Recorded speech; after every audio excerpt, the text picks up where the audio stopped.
You, John Fitzgerald Kennedy, do solemnly swear I, John Fitzgerald Kennedy, do solemnly swear that you will faithfully execute the office of President of the United States that I will faithfully execute the office of President of the United States and will, to the best of your ability, and will, to the best of my ability, preserve, protect, and defend the Constitution of the United States. preserve, protect, and defend the Constitution of the United States. So help you God. So help me God.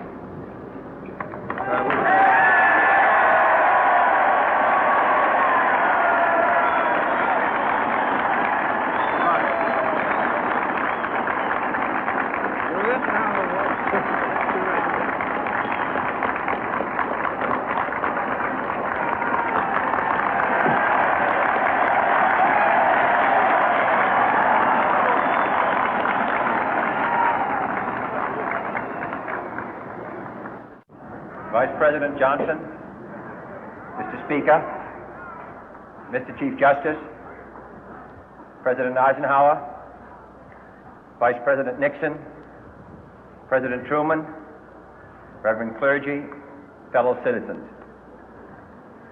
We observe today not a victory of party, but a celebration of freedom, symbolizing an end as well as a beginning, signifying renewal as well as change.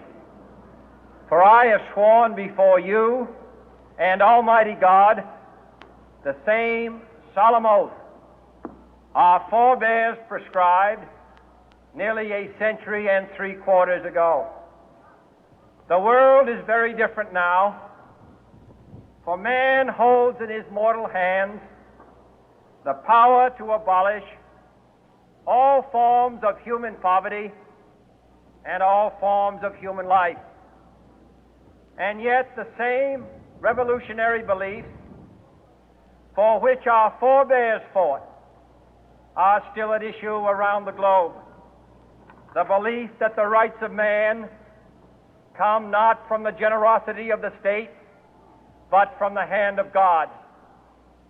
We dare not forget today that we are the heirs of that first revolution. Let the word go forth from this time and place to friend and foe alike that the torch has been passed to a new generation of Americans born in this century, tempered by war, disciplined by a hard and bitter peace, proud of our ancient heritage, and unwilling to witness or permit the slow undoing of those human rights to which this nation has always been committed and to which we are committed today at home and around the world.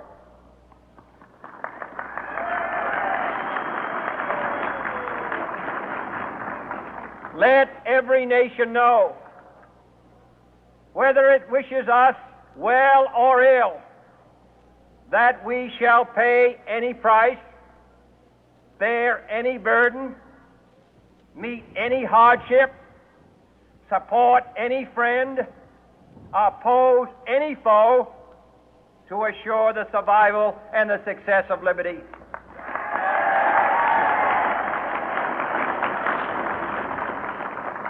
This much we pledge and more. To those old allies whose cultural and spiritual origins we share, we pledge the loyalty of faithful friends. United, there is little we cannot do in a host of cooperative ventures.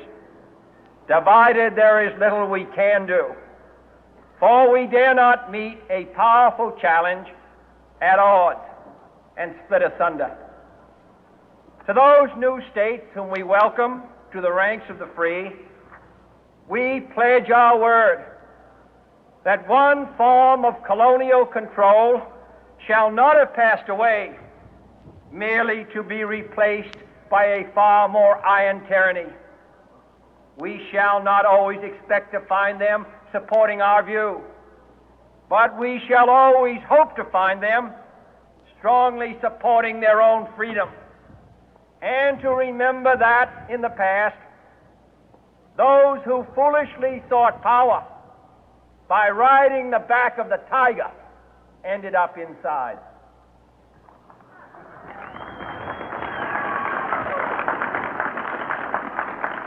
To those people in the huts and villages of half the globe struggling to break the bonds of mass misery, we pledge our best efforts to help them help themselves for whatever period is required, not because the communists may be doing it, not because we seek their votes, but because it is right. If a free society cannot help the many who are poor, it cannot save the few who are rich.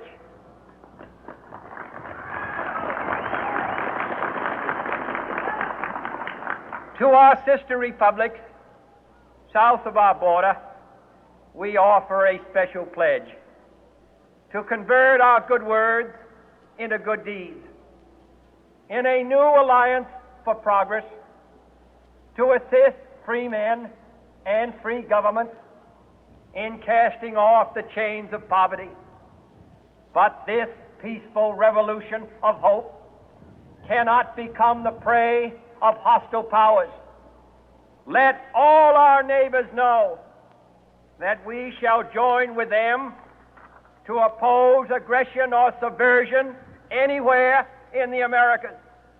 And let every other power know that this hemisphere intends to remain the master of its own house.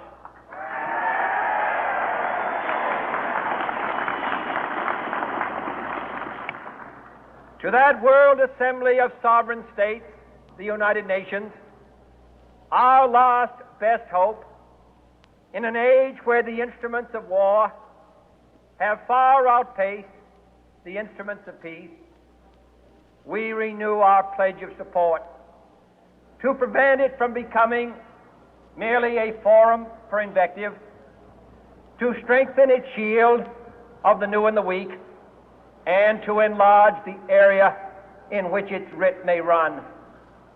Finally, to those nations who would make themselves our adversary, we offer not a pledge, but a request that both sides begin anew the quest for peace. Before the dark powers of destruction, unleashed by science, engulf all humanity in planned or accidental self-destruction, we dare not tempt them with weakness, for only when our arms are sufficient beyond doubt can we be certain beyond doubt that they will never be employed. But neither can two great and powerful groups of nations take comfort from our present course, both sides overburdened by the cost of modern weapons, both rightly alarmed by the steady spread of the deadly atom, yet both racing to alter that uncertain balance of terror that stays the hand of mankind's final war. So let us begin anew, remembering on both sides that civility is not a sign of weakness, and sincerity is always subject to proof. Let us never negotiate out of fear, but let us never fear to negotiate.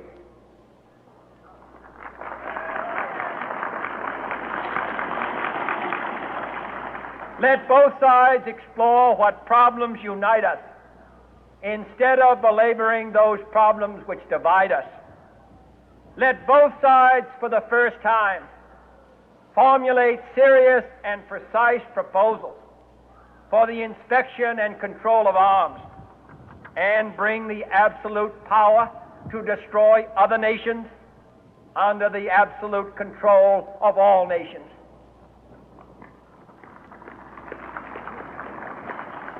Let both sides seek to invoke the wonders of science instead of its terrors.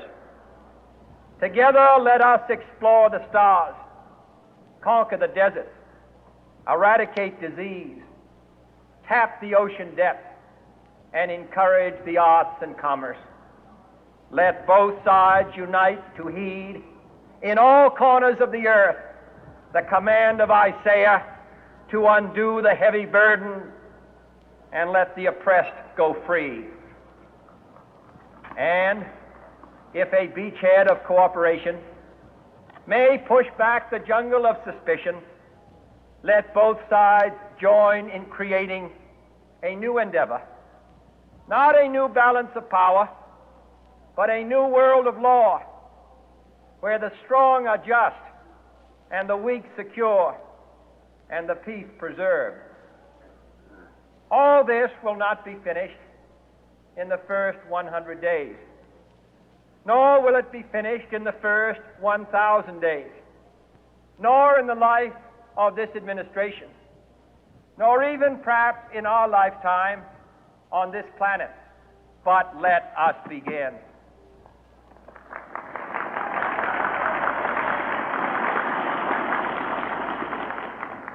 In your hands, my fellow citizens, more than mine, will rest the final success or failure of our course.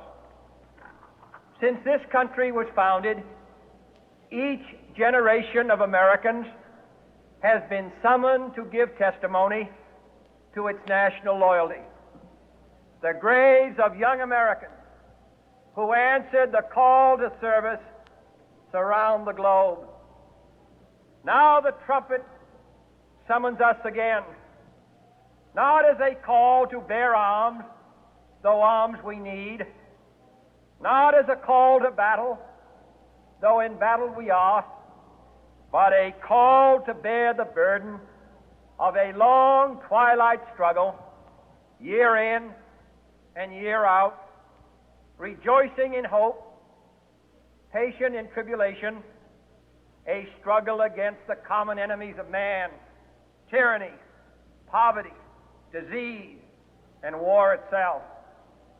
Can we forge against these enemies a grand and global alliance,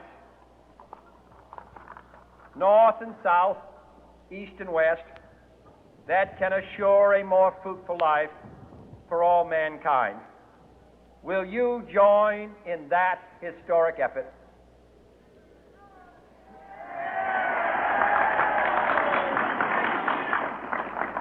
In the long history of the world, only a few generations have been granted the role of defending freedom in its hour of maximum danger. I do not shrink from this responsibility. I welcome it.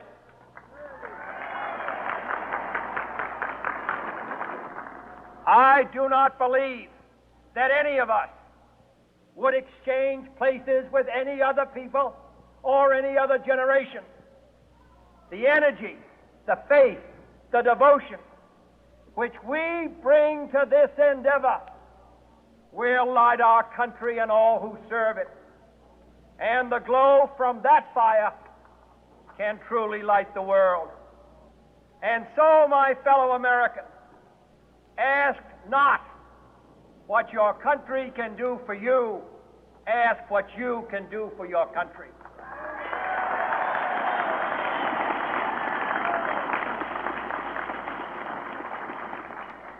My fellow citizens of the world, ask not what America will do for you, but what together we can do for the freedom of man.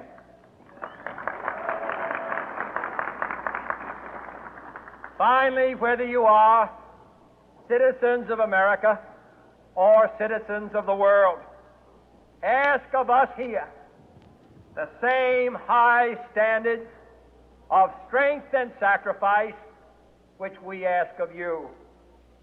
With a good conscience, our only sure reward, with history the final judge of our deeds, let us go forth to lead the land we love, asking His blessing and His help, but knowing that here on earth God's work must truly be our own.